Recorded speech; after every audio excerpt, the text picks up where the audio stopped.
Bamako les pieds dans l'eau, colère et interrogation après des inondations précoces. En ce lundi matin du 28 avril, les rues de Bamako se sont transformées en véritables torrents.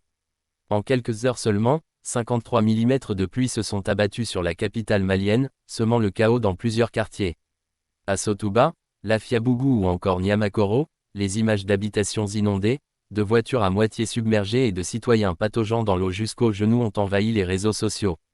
Un signal d'alarme brutal, alors même que la saison des pluies n'a pas encore officiellement commencé.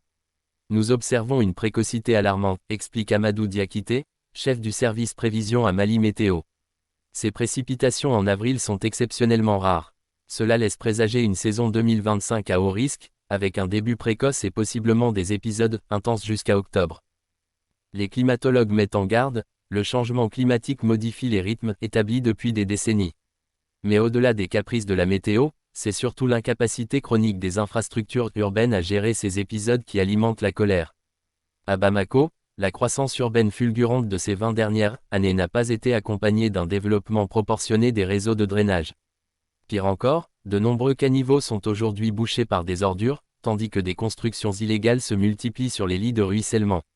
Une bombe à retardement, ce n'est pas la pluie qui tue, c'est l'inaction des autorités, fustige Mariam Koulibaly, habitante de Bakodji-Koroni.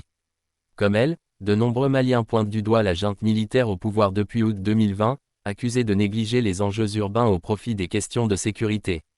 Sur Facebook et X, anciennement Twitter, les critiques fusent.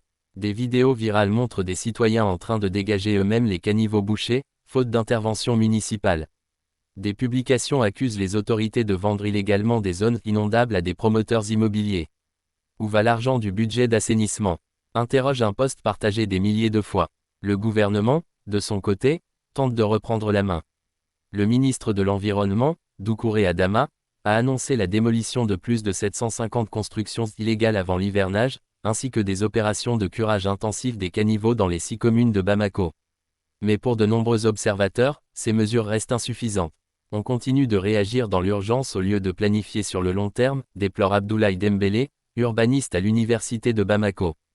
La résilience urbaine passe par une vraie stratégie d'aménagement, une meilleure éducation citoyenne et une volonté politique claire.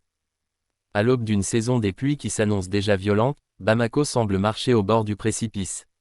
Pour les populations les plus vulnérables, chaque orage est une menace de plus. Et si rien ne change rapidement, c'est bien plus qu'une capitale que les eaux risquent d'emporter, c'est la confiance d'un peuple en ses institutions.